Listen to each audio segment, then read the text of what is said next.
নমস্কার, দি path of সাই চ্যানেলে আপনাদের সকলকে স্বাগত জানাই। দি পাথ অফ সাই চ্যানেলে আজকে একটা ছোট্ট বিষয় নিয়ে, বিষয়টা গুরুত্বপূর্ণ, বিষয়টা খুব গুরুতর, কিন্তু সময়ের অভাবে একটা ছোট্ট রিল তৈরি করছি। সেটা হচ্ছে যে আমাদের জীবনে কেন আমাদের ভুল মানুষকে ফিরিয়ে নেওয়া উচিত নয়, অথবা যে মানুষগুলো ক্ষমার যোগ্য নয় তাদেরকে কেন ক্ষমা করা উচিত নয়। বেসিক্যালি সারদা মাও বলতেন যে ভুল মানুষকে কখনোই ফিরিয়ে নেওয়া, বা যে মানুষ তোমাকে ঠকিয়েছে সে মানুষকে ফিরিয়ে নেওয়া উচিত নয়। এটা কিন্তু বড় বড় মুনি ঋষিরাও বলে গেছেন। তার কারণ হলো একটাই, ভুল মানুষরা কিন্তু তোমাদের ক্ষতি করতে আসে না, বরং তাদের সোল তোমাকে সঠিক রাস্তা দেখাতে আসে। কিন্তু ভুলটা তো ভুলই। যে মানুষগুলো তোমার সঙ্গে তোমার জীবনে তোমাকে পূর্বে ক্ষতি করে গেছে, অথবা তোমাকে কষ্ট দিয়ে গেছে, আঘাত দিয়ে গেছে, তোমাকে ঠকিয়ে গেছে, বেসিক্যালি সেই মানুষগুলো তুমি যদি তাদেরকে আবার জায়গা দাও তোমার লাইফে, তারা কিন্তু আবার এসে তোমাকে ঠকিয়েই যাবে।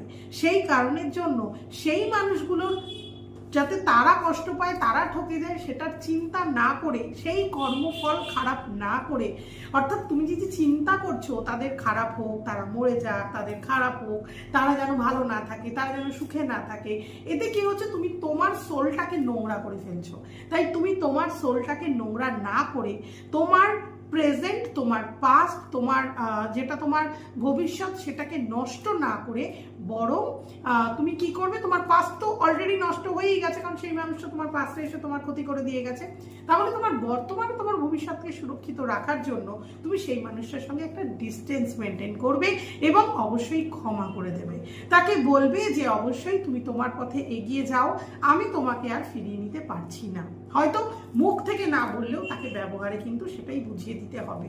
কিন্তু তুমি যদি সেই মানুষটাকে পুনরায় তোমার জীবনে ফিরিয়ে আনো, তাহলে কিন্তু শ্রী সাইও একই কথাই বলছেন যে পুরনো সেই মানুষগুলো, যে মানুষগুলো তোমাকে ক্ষত করে দিয়ে গেছে, সেই মানুষগুলো কিন্তু আসলে তারা তাদের সোলের কাজ করতে এসছে।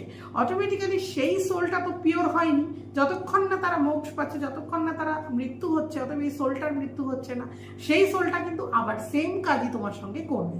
তাহলে তুমি সেই মানুষটা থেকে আবারও কষ্ট পেতে পারো, কারণ সেই মানুষটা কিন্তু বদল হয়নি কোনোভাবেই, তার শরীরের খাঁচাটাও কিন্তু বদল হয়নি, সোলেরও বদল।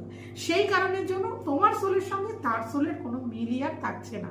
তাই ডিস্টেন্স মেনটেন করো, এবং এই ডিস্টেন্সটাই কিন্তু তোমাকে আগামী দিনে তার থেকে, ওই যে সে রাস্তাটা দেখিয়েছিল তোমাকে আঘাত দিয়ে, রাস্তাটা কিন্তু আরো সহজ সরল করে দেবে, কিন্তু তার সঙ্গে মিলেমিশে নয়, ডিস্টেন্স মেনটেন করে, অবশ্যই তার ক্ষতি না আছে।